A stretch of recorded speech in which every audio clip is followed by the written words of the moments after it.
आजपर्यंत तुम्ही उपवासाचे बरेचसे पदार्थ बघितले आणि खाल्ले असणार। आज मी तुमच्यासाठी उपवासाचा जबरदस्त कुरकुरीत आणि खूप जास्त चटपटीत असा पदार्थ घेऊन आलेली आहे।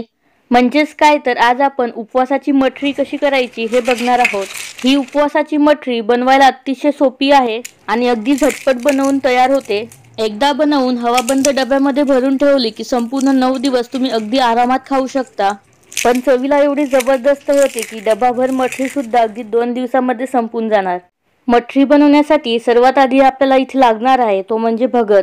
इथे मी 1 वाटी एवढा भगर घेतलेला आहे। यालाच काही ठिकाणी वरईचे तांदूळ सुद्धा म्हटले जाते। इथे मी फक्त 1 वाटी भगर पासून आजची ही मठरी बनवणार आहे। तुम्हाला जर ही उपवासाची मठरी संपूर्ण नवरात्रीच्या 9 दिवसांमध्ये खाण्यासाठी साठवून ठेवायची असेल तर कमीत कमी 1 किलो किंवा 2 किलो भगरची तुम्ही ही बनवू शकता। तर सर्वात आधी आपल्याला गॅसवरती कढई ठेवायची आहे आणि कढई हलकीशी गरम झाल्यानंतर घेतलेला 1 वाटी भगर या कढईमध्ये टाकायचा आहे आणि हा भगर मध्यम आचेवरती चांगला खरपूस होईपर्यंत भाजून घ्यायचा आहे। न भाजलेला भगर हा थोडासा मळकट कलरचा दिसतो, पण भाजल्यानंतर तो अगदी पांढरा शुभ्र होतो। इथे तुम्ही बघू शकता की भगरचा रंग पूर्ण बदललेला आहे आणि पूर्ण पांढरा शुभ्र असा झालेला आहे। आता गॅस बंद करून घेऊ आणि हा भगर एका प्लेटमध्ये काढून पूर्ण थंड करून घ्यायचा आहे। फॅन खाली ठेवलं तर अगदी 5 मिनिटांमध्ये भगर पूर्ण थंड होतो। इथे मी भगर पूर्ण थंड करून घेतलेला आहे।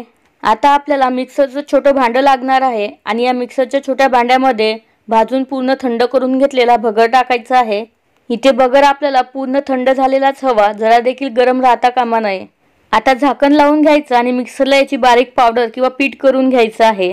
आता नवरात्रीचे दिवस आहेत त्यामुळे किराणा मालाच्या दुकानामध्ये तुम्हाला भगरचं पीठ अगदी आरामात मिळतं, त्यामुळे तुम्हाला ही प्रोसेस करायची गरज पडत नाही। तुम्ही किराणा मालाच्या दुकानामध्ये मिळणारं भगरचं पीठ सुद्धा वापरू शकता।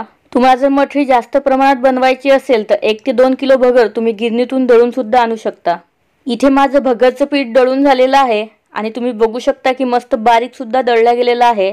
आता हे पीठ आपल्याला मोजून घ्यायचं आहे। मठरी बनवण्यासाठी तुम्ही भगर अगदी अंदाजाने घेऊ शकता, पण पीठ केल्यानंतर ते मात्र मोजूनच घ्यायचं आहे।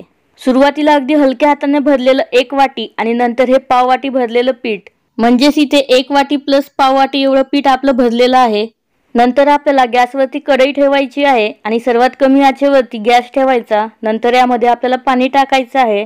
तर ज्या वाटीने आपण भगरचं पीठ मोजून घेतलेलं आहे आणि जितकं ते पीठ भरलेलं आहे तेवढंच यामध्ये पाणी टाकायचं आहे।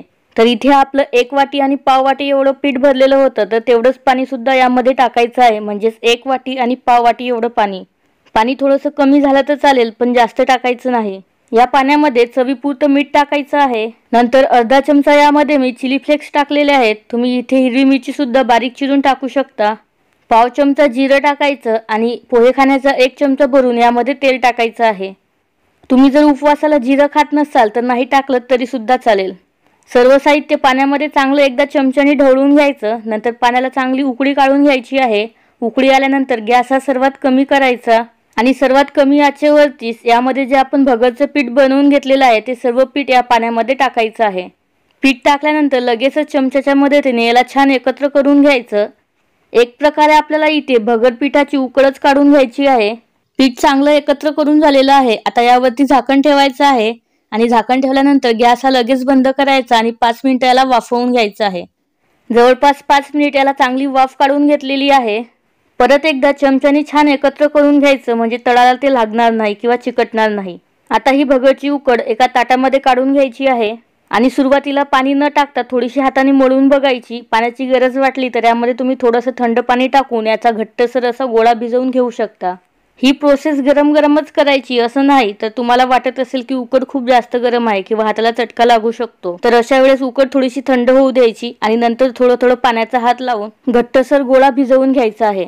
ही भगरची उकड भिजवायला खूप सोपी जाते। यामध्ये गाठी वगैरे होत नाही किंवा मळायला खूप जास्त मेहनत करावी लागत नाही। अगदी 2 मिनिटांमध्ये भिजवून तयार होते। फक्त भिजवताना कमीत कमी पाण्याचा यामध्ये वापर करायचा। इथे माझं मठरीसाठीचं पीठ भिजवून झालेलं आहे। तुम्ही बघू शकता की मस्त घट्टसर असं हे पीठ भिजवलं गेलेलं आहे। आता या पिठाचे 2 भाग करून घेऊ आणि यापैकी 1 भाग आपल्याला पोळपाटावरती ठेवायचा आहे। पोळपाटावरती याला थोडंसं हाताने मळून घ्यायचं आहे आणि गोल गरगरीत असा आकार याला द्यायचा आहे। इथे पिठाचा उंडा किंवा मोठ्या आकाराचा पेढा बनवून तयार झालेला आहे। यावरती आपल्याला भगरचं थोडंसं कोरडं पीठ टाकून घ्यायचं आहे आणि हे पीठ दोन्ही बाजूला व्यवस्थित लावून घ्यायचं आहे। असं भगरचं कोरडं पीठ लावलेलं असल्यामुळे पोळी लाटताना ही पोळपाटाला अजिबात चिकटत नाही। इथे तेलाचा शक्यतो वापर करायचा नाही। आता आपल्याला या उंड्याची अगदी पातळ अशी चपाती किंवा पोळी लाटून घ्यायची आहे। जेव्हा आपण भगरचं पीठ बनवतो तेव्हा थोडंसं पीठ बाजूला काढून ठेवायचं, म्हणजेच अशी पोळी लाटताना थोडंसं लावायला त्याचा उपयोग होतो। इथे मस्त पातळ आणि मोठी अशी पोळी माझी लाटून झालेली आहे। सुरुवातीला आपण याच्या कडा काढून घेऊ। कडा काढल्यामुळे मध्यभागी आपल्याला एक मस्त चौकोन मिळेल। इथे ही पोळी मला थोडीशी जाड वाटत आहे, त्यामुळे त्याला थोडंसं पातळ मी लाटून घेते। ही पोळी हवी तितकी पातळ लाटून झालेली आहे। आता तुम्ही याची जाडी बघू शकता, जी आपली रेग्युलर चपाती असते त्यापेक्षा सुद्धा खूप पातळ याला लाटून घ्यायचं आहे। तुम्ही ही पोळी जितकी पातळ लाटून घ्याल तेवढीच आपली मटरी ही खूप जास्त कुरकुरीत आणि खुसखुशीत होते आणि खायला सुद्धा खूप अप्रतिम लागते।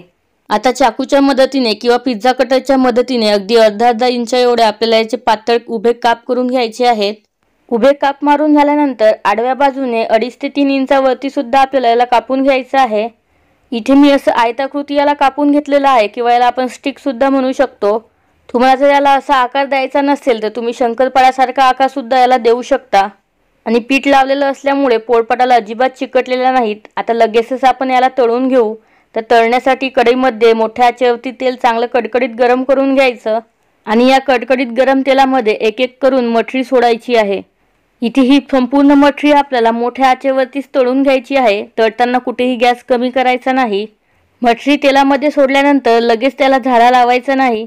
तेलाचे बुडबुडे बऱ्यापैकी कमी झाल्यानंतर आणि मटरी थोडीशी कडक झाल्यानंतर आणि पूर्ण फुलल्यानंतर त्याला चमचा लावायचा। झाल्याला मटरी हलकीशी कडक लागत आहे तर याला आपण पलटवून घेऊ आणि दुसरी बाजू सुद्धा मोठ्या आचेवरती तळून घेऊ। मटरी तळून झाली की तेलावरचे बुडबुडे हे बऱ्यापैकी कमी होतात।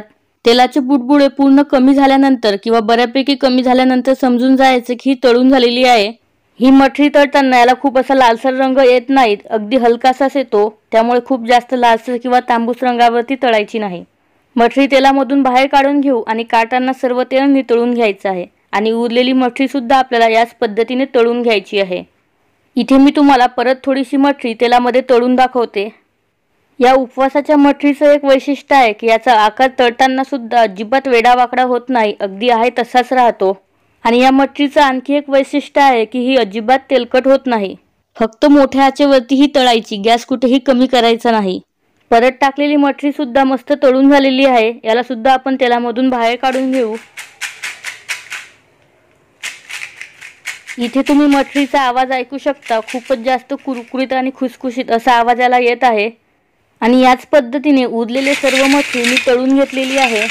ही मटरी खायला अशीच खूप चविष्ट लागते, पण याला आणखी जास्त चटपटीत बनवण्यासाठी आपण एक मस्त मसाला बनवून घेऊ। तर मसाला बनवण्यासाठी मिक्सरच्या छोट्या भांड्यामध्ये अगदी पाव चमचा यामध्ये मी तिखट लाल मिरची पावडर टाकलेली आहे। रंग छान येण्यासाठी काश्मीरी मिरची पावडर टाकलेली आहे। नंतर अर्धा चमचा साखर टाकायची आहे। पाव चमचा सायट्रिक ॲसिड किंवा लिंबू सट टाकायचं। पाव चमचा किंवा चवीपुरतं मीठ टाकायचं आणि झाकण लावून मिक्सरला याची बारीक अशी पावडर किंवा हा मसाला बनवून घ्यायचा आहे। इथे मी सर्व साहित्य माझ्या आवडीनुसार थोडंसं कमी किंवा थोडं जास्त टाकलेलं आहे। तुम्हाला हा मसाला किती चटपटीत हवा किंवा किती तिखट हवा किंवा थोडासा गोडसर हवा तर त्यानुसार तुम्ही साखरेचं प्रमाण किंवा मिरचीचं किंवा सायट्रिक ॲसिडचं प्रमाण कमी जास्त करू शकता। मस्त बारीक असा आपला हा मसाला बनवून तयार झालेला आहे। आता हा संपूर्ण मसाला बनवून घेतलेल्या मटरीवरती टाकायचा आहे। इथे मी बनवलेल्या मटरीला जेवढा मसाला लागेल तेवढाच बनवलेला आहे, त्यामुळे मी पूर्ण यामध्ये टाकून घेतलेला आहे। अगदी हलक्या हाताने हा मसाला संपूर्ण मटरीवरती लावून घ्यायचा आहे।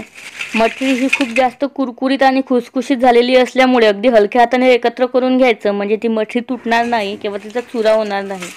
इथे आपली नवरात्री स्पेशल उपवासाची खूप जास्त कुरकुरीत आणि खुसखुशीत असलेली मटरी खाण्यासाठी तयार झालेली आहे। मटरीला मसाला लावून झाल्यानंतर आणि पूर्ण थंड झाल्यानंतर लगेच याला हवाबंद डब्यामध्ये भरून ठेवायचं, म्हणजेच ती लगेच मऊ पडणार नाही आणि संपूर्ण 9 दिवस तुम्ही अगदी आरामात खाऊ शकणार। खूप जास्त कुरकुरीत आणि खुसखुशीत अशी ही मटरी तयार झालेली आहे आणि या नवरात्रीच्या उपवासामध्ये नक्की बनवून खा आणि तुम्हाला कशी वाटली हे मला कमेंट करून नक्की सांगा।